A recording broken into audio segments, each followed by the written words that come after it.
The latest, Democrats, remember them. 60 to speak in Philly. The latest on the Republican National Convention. All times EDT:3:11 p.m. More than 60 elected officials from across the country are slated to speak at the Democratic National Convention in Philadelphia next week. The list of speakers announced Thursday includes Massachusetts Senator Elizabeth Warren, Flint, Michigan, Mayor Karen Weaver, California Governor Jerry Brown, Minnesota Senator Al Franken and Senate Minority Leader Harry Reid of Nevada. More speakers were to be announced in the coming days. Democrats are making the argument that they are uniting behind Hillary Clinton following a bruising primary against Vermont Senator Bernie Sanders. He is among the keynote speakers at the four-day convention that begins Monday and runs through Thursday. 2:35 p.m. Some leading Republicans are rejecting Donald Trump's suggestion that if he becomes president, the U.S. may revisit NATO's long-standing policy of defending its allies against possible Russian aggression. His comments in the New York Times created a new, day-long controversy hours ahead of Trump's acceptance speech as the Republican presidential nominee. Senate Majority Leader Mitch McConnell told CNN that he totally disagrees with Trump's suggestion that U.S. support could be conditional, adding on a Facebook Live that NATO is the most successful military alliance in the history of the world. Senate Foreign Relations Committee Chairman Bob Corker said the U.S. is required under the alliance to defend its allies against possible Russian aggression. He tells the Associated Press that his sense is that Mr.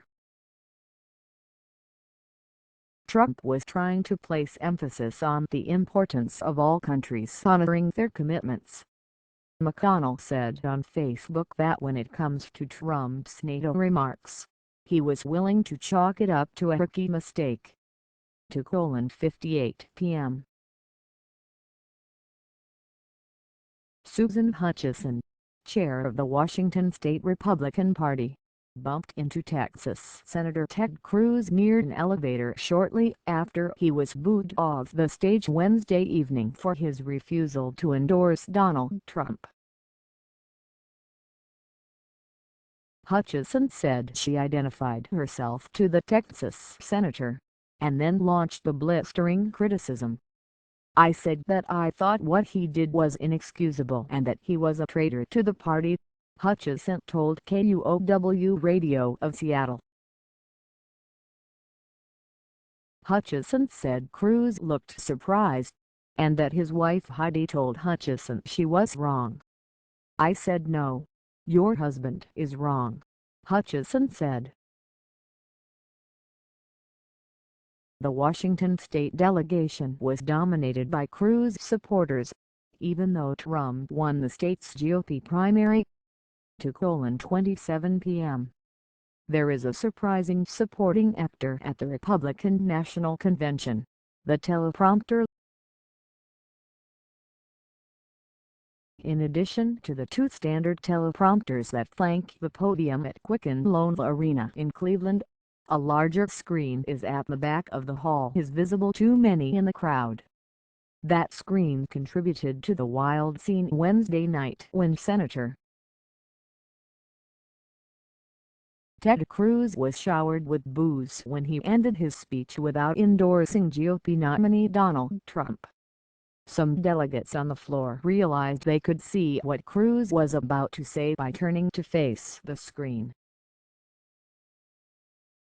They got excited when Cruz went off script near the end of his remarks. Was he about to endorse Trump? Excited for a moment that didn't come. They booed heartily when he did not. Trump has spent months criticizing other politicians for employing teleprompters. only to start using them himself for big speeches in recent weeks. 1:42 p.m. Donald Trump is doing a walk-through at the Cleveland Arena where he will accept the Republican Party's nomination for president Thursday night.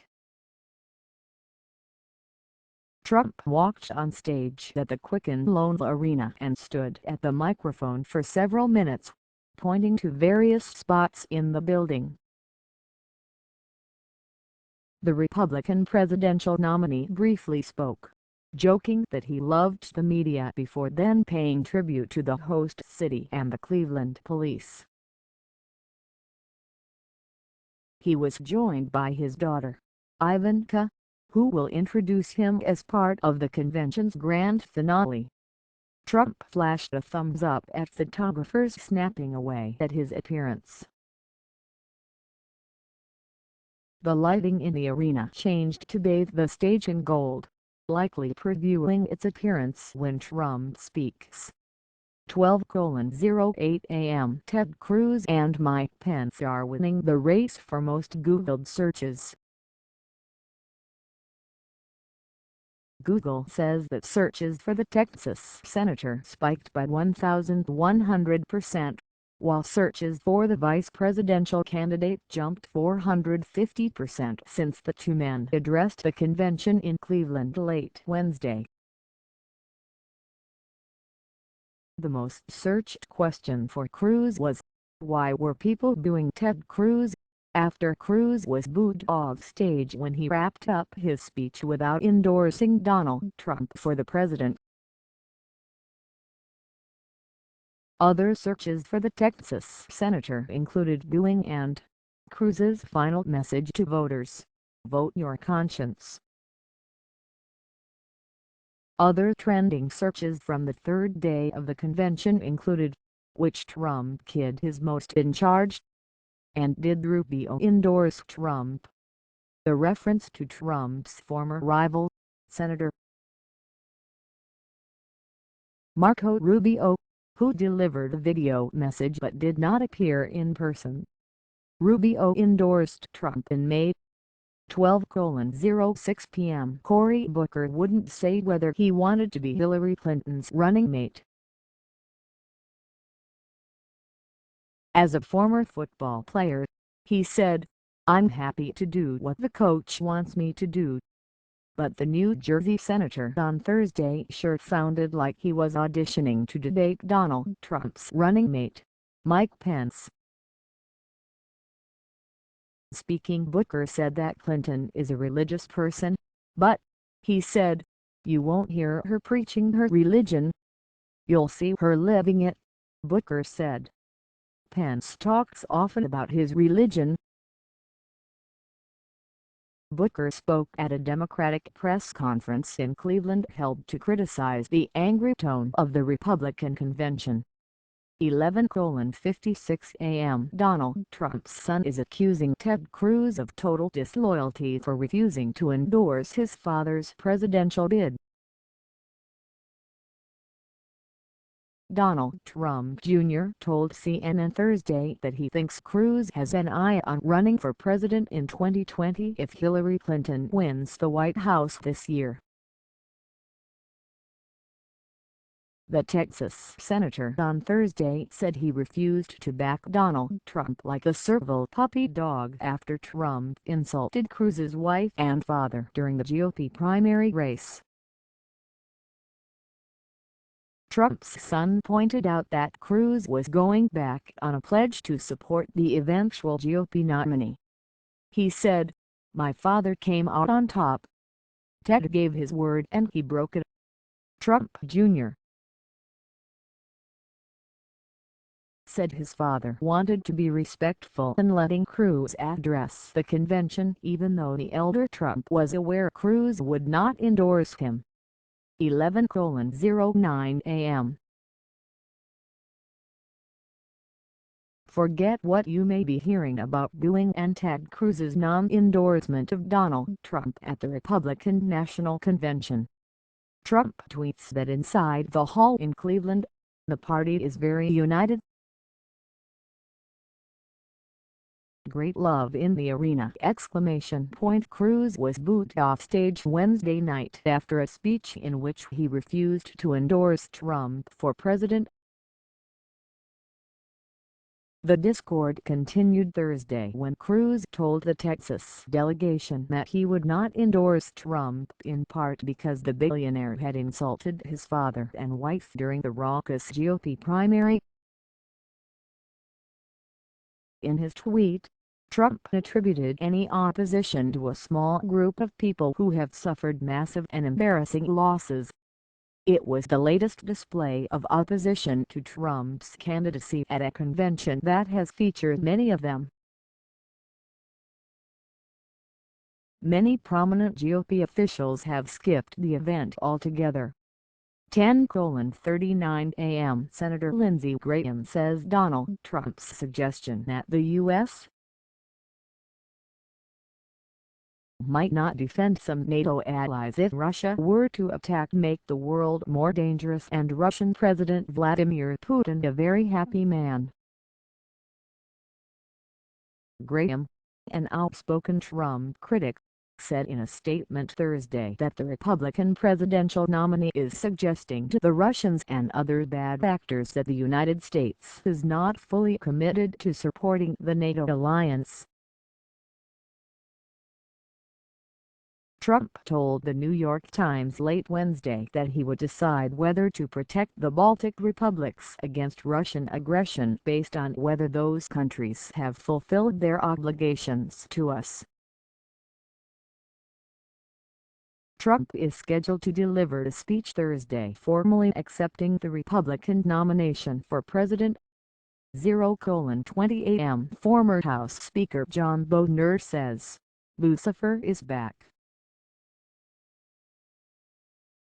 That comment from the Ohio Republican, reported on Twitter by his spokesman, was a reference to Ted Cruz, the Texas senator and former GOP presidential candidate who has incensed Republican delegates for speaking to the convention but refusing to endorse nominee Donald Trump. Boehner's remark harks back to a comment he made in April, when he told an audience at Stanford University that he considered Cruz Lucifer in the flesh. He elaborated, according to Stanford Daily, by saying he has never worked with a more miserable son of a bitch in my life.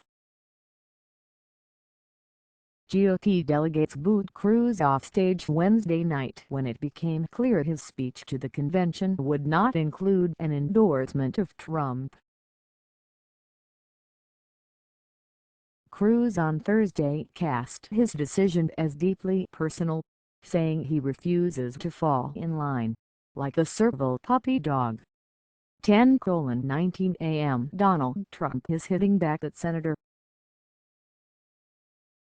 Ted Cruz after the Texas senator explained why he wasn't endorsing Trump for president. Cruz said Thursday he will not support anyone who wages personal attacks against his family. Cruz told members of the Texas delegation that he would support the candidate I trust to defend our freedom and be faithful to the Constitution. In a tweet, Trump said Cruz talks about the Constitution but doesn't say that if the Dems win the presidency, the new justices appointed will destroy us all! Trump was referring to the open seat on the Supreme Court left vacant after the death of Justice Antonin Scalia. Senate Republicans say it should be up to the next president to appoint a replacement. They have refused to hold a confirmation hearing for President Barack Obama's nominee, Judge Merrick Garland. Cruz has refused to rule out a run for president in 2020. 10:00 a.m. Senator Rob Portman says NATO is the most important military alliance but says Republican nominee Donald Trump is right that its members should contribute more to honor the agreement. The Ohio Republican said Thursday that we need to stand by our allies, but added that Trump's point that we would like our NATO partners to contribute more to NATO and to their own defense is absolutely accurate. Trump said in an interview with the New York Times that he would decide whether to protect the Baltic republics against Russian aggression based on whether those countries have fulfilled their obligations to us. Portman said he has a little disagreement with Republican colleagues on what the U.S. contributes to Ukraine in its current conflict and acknowledged the push for a new lead from the front. "That doesn't mean we're the world's policeman," Portman said. "It may mean we're more like the world's sheriff, where you bring a posse together." This story has been corrected to fix the spelling of Senator Lindsey Graham's name.